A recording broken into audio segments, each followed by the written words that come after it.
Hello, my name is Cormack Pratt, and in this short video presentation, I'm going to examine Breaking Bad's broader context within media, linking the drama's style, genre, and thematic elements to its inspirations amongst Western film and prestige television.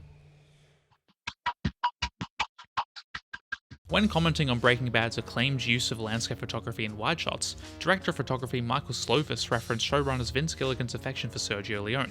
Gilligan instructed Slovis to watch the final film of the Dolls trilogy, the 1966 spaghetti western The Good, the Bad and the Ugly, to use as the basis for the show's distinct visual style. Breaking Bad exhibits clear influence from spaghetti westerns. These are western films shot in Europe, primarily Italy, hence the name, mainly to save on budget.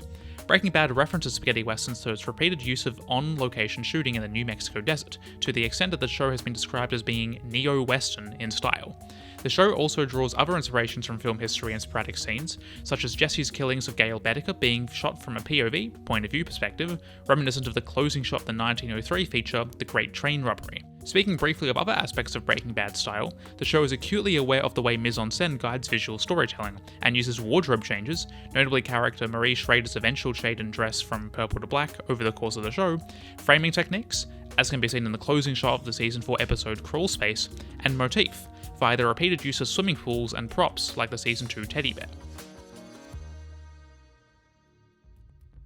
Breaking Bad incorporates tropes of many different genres and showcases a clear evolution as its storyline progresses and pacing increases over the course of its runtime. The most succinct descriptor of the show would be as a crime drama, though the show does display comedic, tragic, and thrilling elements. Arguably, the show demonstrates an evolution away from comedy and towards tragedy and crime thriller as the show progresses. Vince Gilligan's experience of comedy, such as being credited as a screenwriter of the 1993 rom-com Wild and Napalm, is reflected in the show's emblematic black comedy. The first season in particular showcases this, with one example being the humorous depiction of Walter's ethical dilemma over killing Crazy 8, wherein he simply writes his concerns on a piece of paper.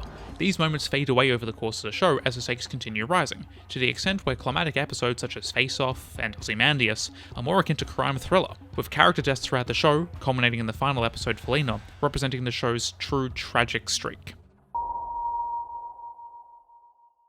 When speaking of his portrayal of Walter White, Bryan Cranston credited the performance of James Gandolfini as Tony Soprano in the HBO crime drama The Sopranos as a key inspiration. Cranston credited the dual role played by David Chase as showrunner and James Gandolfini as lead actor as a critical moment in allowing for more complex and morally grey themes in television. In a very similar mold to The Sopranos, Breaking Bad uses its crime drama narrative as a springboard in order to touch on the themes of moral greys, devotion to family, and duty of care. Both shows use what is referred to as an anti-hero protagonist in order to draw storytelling parallels between the family man and the notorious outlaw, which further encourage the viewer to combat their own biases regarding who they truly root for.